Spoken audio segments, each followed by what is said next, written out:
السلام علیکم ورحمۃ اللہ وبرکاتہ۔ بسم اللہ الرحمن الرحیم۔ اللہ نے فجر میں جاگنے کا حکم کیوں دیا ہے؟ سائنسدانوں کی یہ ریسرچ آپ کو ہلا کر رکھ دے گی۔ سائنسدانوں نے فجر کی نماز کے وقت پر ریسرچ کی ہے کہ صبح کے وقت جاگنے سے کیا ہوتا ہے۔ تو تحقیق میں جو معلوم ہوا سن کر آپ کبھی فجر کی نماز نہیں چھوڑیں گے۔ اور حضور اقدس صلی اللہ علیہ وآلہ وسلم نے کیوں فرمایا تھا کہ اس کی فضیلت جان لیتے تو نماز کبھی نہ چھوڑتے۔ اللہ کے احکام کو بجا لانے اور ممنوعات سے اجتناب برتنے کا نام بندگی ہے، عبادت ہے۔ اسلام کے نزدیک عبادت کا مفہوم نہایت وسیع ہے۔ اسلام کا مطالبہ ہے کہ انسان کی پوری زندگی عبادت سے عبارت ہو اور اسی طرح زندگی بسر کرے کہ اس کا ہر کام عبادت میں شمار ہو، اور اس کا واحد طریقہ یہی ہے کہ وہ اللہ کے بتائے ہوئے طریقے کے مطابق زندگی بسر کریں، ہر بات میں حکم الہی کو پیش نظر رکھے۔ اسلام اس بڑی عبادت کے لیے انسان کو جن ذرائع سے تیار اور اس کی تربیت کرتا ہے، عرف عام میں اسے عبادت کہا جاتا ہے، اور اسلام کی عمارت انہی ستونوں پر قائم ہے۔ ارکان اسلام میں نماز سر فہرست ہے اور پہلے نمبر پر ہے۔ ان تمام عبادات میں نماز کو جو اہمیت و فضیلت حاصل ہے وہ کسی بھی صاحب ایمان اہل نظر سے پوشیدہ نہیں ہے۔ نماز کی اہمیت کا اندازہ اس بات سے لگائیں کہ قرآن کریم کے ہر پیغام میں صلاۃ یعنی نماز کا لفظ حرف جلی میں موجود ہے۔ ایمان کے بعد سب سے اہم رکن جس کا مطالبہ اہل اسلام سے کیا گیا وہ نماز ہی ہے۔ نماز مسلمانوں کی دینی پہچان اور امتیازی نشان ہے۔ یہی وجہ ہے کہ قرآن حدیث میں اس کی ادائیگی پر بہت زور اور ترک پر وعید موجود ہے۔ فرمان نبی صلی اللہ علیہ وآلہ وسلم کے مطابق نماز کی دین میں وہی اہمیت ہے جو انسانی جسم میں سر کی ہے۔ مومن اور کافر کے درمیان امتیاز کرنے والی چیز نماز ہے، لہذا جس نے اسے چھوڑا اس نے کفر کیا۔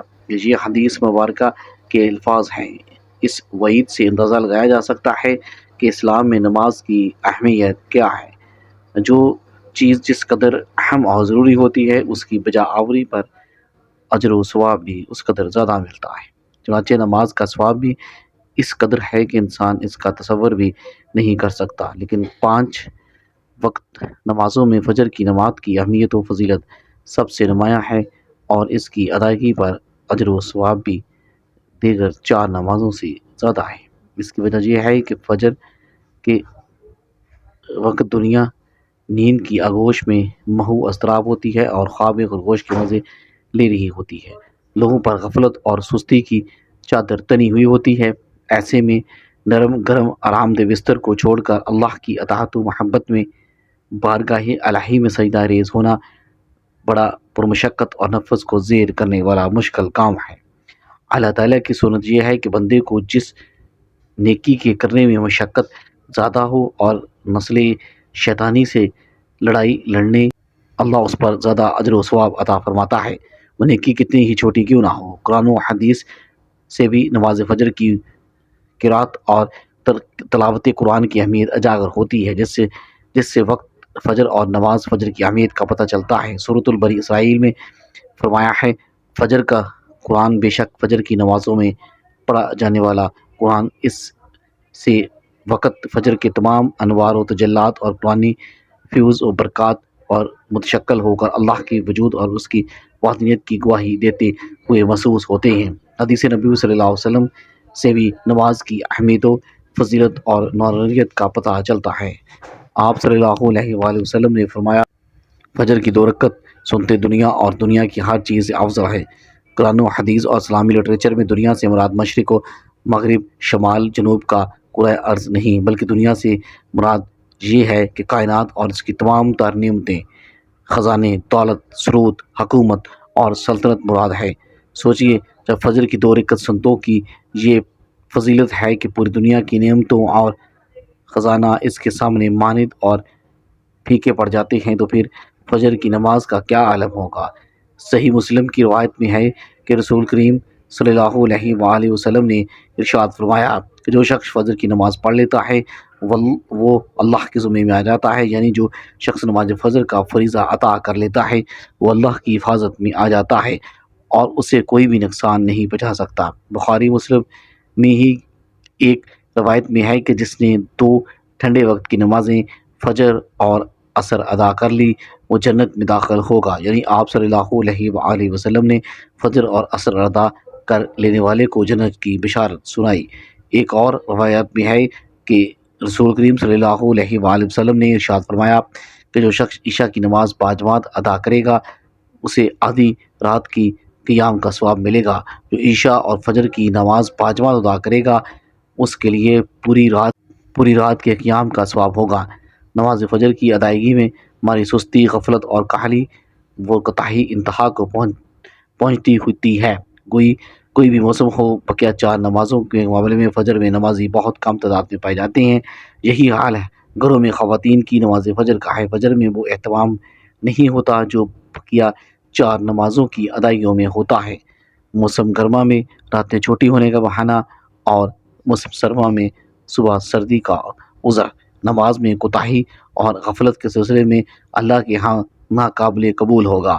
ہم میں سے اکثر لوگوں کو ایک شکوہ ہمیشہ رہتا ہے کہ روزی میں برکت نہیں، گھر میں برکت نہیں، کتنے ہی کما لیں پتہ ہی نہیں چلتا کہاں گئے۔ ہر وقت کوئی نہ کوئی پریشانی رہتی ہے، کبھی بیماری تو کبھی کوئی مشکل اور کبھی تنگی۔ اگر ہم ان تمام بے برکتی، تنگ دستی، بے روزگاری، پریشانیوں کو نماز فجر کی عدم ادائیگی کے پس منظر میں دیکھیں تو معلوم ہوگا کہ یہ سب بے برکتی اسی وجہ سے ہے کہ ہم نماز فجر کی ادائیگی میں ہر درجے کوتاہی، غفلت، لاپرواہی اور سستی کا شکار ہیں۔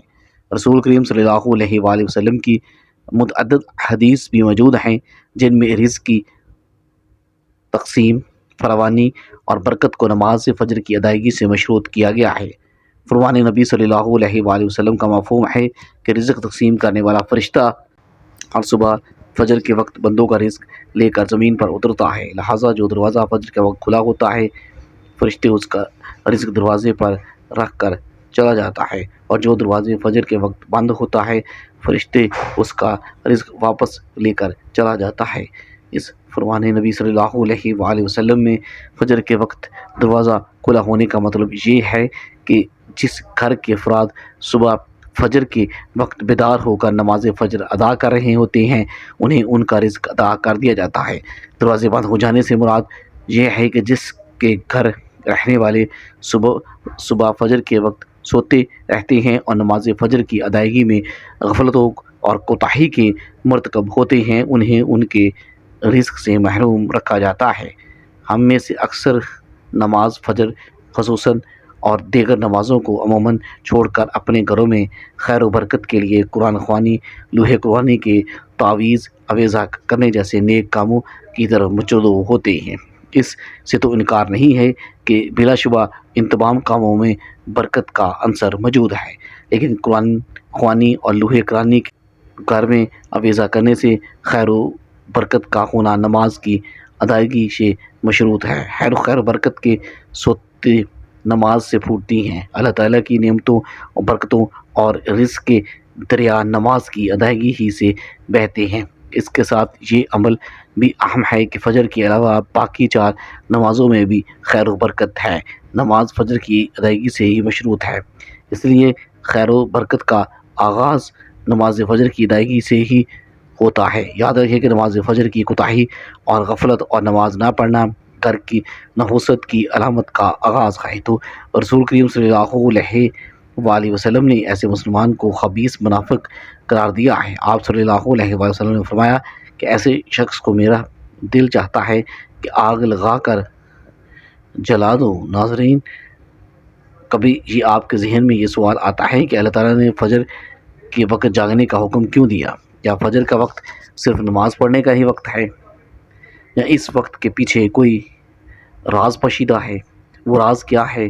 اس راز کو جاننے سے پہلے ضروری ہے کہ ہم نماز کے بارے میں جانیں جو ہم پر دن میں 5 مرتبہ پڑھنا فرض کی گئی ہیں، اور یہ 5 نمازیں کس طرح فرض ہوتی ہیں۔ ان کے پیچھے بھی ایک شاندار وجہ ہے جس کا مشاہدہ سفر معراج میں اس وقت ہوا جب آپ صلی اللہ علیہ وآلہ وسلم اللہ سے ملاقات کے لیے وقت کی انتہائی مختصر حصے میں 7ویں آسمان سے بھی آگے تشریف لے گئے۔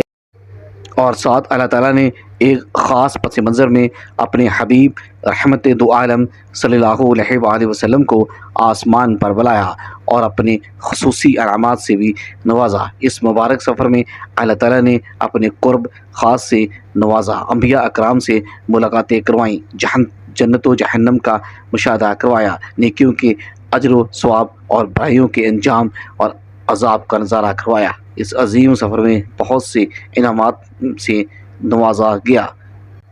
ان میں سے ایک خاص انعام امت کے لیے نماز کا تحفہ ہے اور قیامت تک کے انسانوں کو اپنے محبوب سے قریب تر کرنے کا عظیم تحفہ اور عبادت یعنی نماز اس سفر میں ادا کی گئی۔ معراج کی رات جب آپ صلی اللہ علیہ وآلہ وسلم کو 50 نمازوں کا حکم دیا گیا تو حضرت موسیٰ علیہ السلام کے کہنے پر آپ صلی اللہ علیہ وآلہ وسلم نے اللہ سے 50 نمازوں میں نرمی کی درخواست کی، اور ایسا کئی بار ہوا یہاں تک کہ اللہ نے امت محمدی کے لیے دن میں 5 نمازوں کا حکم دیا، جس کے بعد پھر حضرت موسیٰ علیہ السلام نے آپ صلی اللہ علیہ وآلہ وسلم کو 5 نمازوں میں کمی کے لیے اللہ کے پاس ایک بار پھر جانے کی صلاح دی، لیکن آپ صلی اللہ علیہ وآلہ وسلم نے فرمایا کہ میں نے اپنے رب سے کئی مرتبہ درخواست کر لی ہے اور یہاں تک کہ اب مجھے حیا آ گئی ہے اور اب میں راضی ہوں اور اس حکم کو ہر طرح سے تسلیم کرتا ہوں۔ اب نماز ضروری ہے۔ ناظرین، یقیناً آپ کے لیے بھی نمازوں میں سب سے مشکل نماز فجر کی نماز ہوگی، جس میں نیند کا غلبہ ہوتا ہے۔ ایک انسان بمشکل سے اٹھ پاتا ہے، لیکن دن اس خاص حصے میں جو آج پوشیدہ ہیں اسے جب آپ جانو گے تو یقین کریں کہ آپ فجر کی نماز کبھی نہیں چھوڑنا چاہو گے۔ دنیا میں کئی ایسے لوگ موجود ہیں جنہیں سلیپ ڈس آرڈر یا بے خوابی کی شکایت ہوتی ہے، جس میں وہ ساری رات سو نہیں پاتے، یعنی انہیں نیند نہیں آنے کی بیماری ہوتی ہے اور وہ پورا دن کام کر کے جب رات کو بھی سو نہیں سکتے، تب کئی طرح کے ذہنی اور جسمانی بیماریاں جنم لیتی ہیں، اور اس سلیپ ڈس آرڈر کا شکار آج ہر دوسرا تیسرا انسان ہو رہا ہے، جس کی بڑی وجہ اللہ کے احکامات کو پیچھے چھوڑ کر دنیا کی رنگینیوں کے پیچھے بھاگنا ہے۔ ساری رات جاگنے کے بعد فجر کے قریب کچھ دیر نیند آ جاتی ہے، لیکن وہ نیند جسم کو پرسکون نہیں کرتی، جس کی وجہ سے اکثر لوگ جاگتے اور ہر قسم کی دوائیوں کے استعمال کے باوجود جب سو نہیں پاتے تو اللہ سے یہ سوال ضرور کرتے ہیں کہ اللہ مجھے نیند کیوں نہیں آتی، آخر کیا وجہ ہے۔ بہت کم لوگ ہوتے ہیں جو اس کیفیت میں اپنے اندر پیدا ہونے والی اس آواز کو سن پاتے ہیں، جن میں اکثر ان سے کہا جاتا ہے کہ بستر سے نکلو، نماز پڑھو، اللہ کا ذکر کرو۔ یقین کریں اس آواز کو سن پاتے ہیں اور اس پر عمل کرتے ہیں، انہیں تاحیات کبھی بھی سلیپ ڈس آرڈر کی شکایت محسوس نہیں ہوگی۔ حدیث شریف میں آتا ہے، اس میں آپ صلی اللہ علیہ وآلہ وسلم نے ارشاد فرمایا کہ رات اور دن میں فرشتوں کی ڈیوٹی بدلتی رہتی ہے۔ فجر اور عصر کی نماز میں ڈیوٹی پر آنے والے فرشتوں اور جانے والے فرشتے ایک دوسرے سے ملتے ہیں، پھر تمہارے پاس رہنے والے فرشتے جب اوپر چڑھتے ہیں تو اللہ تعالیٰ پوچھتا ہے، حالانکہ وہ ان سے بہت زیادہ اپنے بندوں کے متعلق جانتا ہے، تم نے کس حال میں چھوڑا؟ تو جواب دیتے ہیں کہ ہم نے جب ان کو چھوڑا تو وہ فجر کی نماز پڑھ رہے تھے، اور جب ان کے پاس گئے تو تب وہ عصر کی نماز پڑھ رہے تھے۔